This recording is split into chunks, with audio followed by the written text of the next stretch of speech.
Alright folks, I'm going to show you very simply how to make and control mechs in Rimworld Biotech in 1.4. So the first thing we need is someone who can control mechs. A Mechanitor? To make a Mechanitor, you're going to need a mech link. And there are about 3 ways you can get these. Essentially, whatever the way, it's got to be looted from an ancient or a dead Mechanitor. These are just ancient people who could control mechs, and you're going to rip part of the brain out and shove it in your own. So you may get a quest where a ship will drop. It'll come with some mechs. It'll also come with a dead Mechanitor.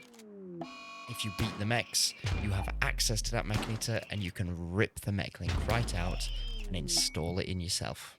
Other ways of doing this are through explore quests. There's also options where you can start the game as a Mechanitor, have a single pawn run, and try and go with a single pawn and a host of mechs and try and win the game that way. Once you've done this, you're going to want to do some basic research into the basic mechanoids.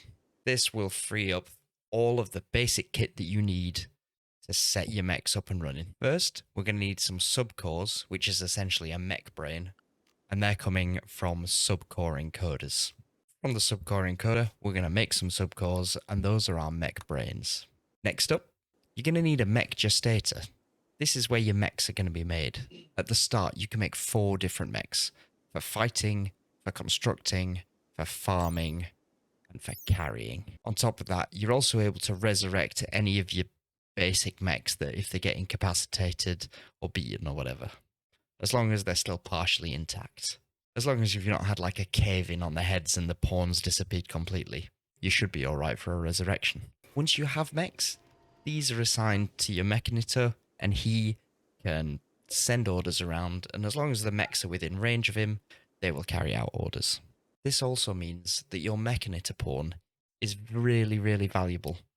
You don't want him to die because they're controlling all your mechs, so protect him at all costs. Now, whilst all of these can be upgraded as you progress through the research, if you want to get your hand on more mechs to a single Mechanitor, you're going to need to increase the bandwidth of your Mechanitor, and this is done through building band nodes.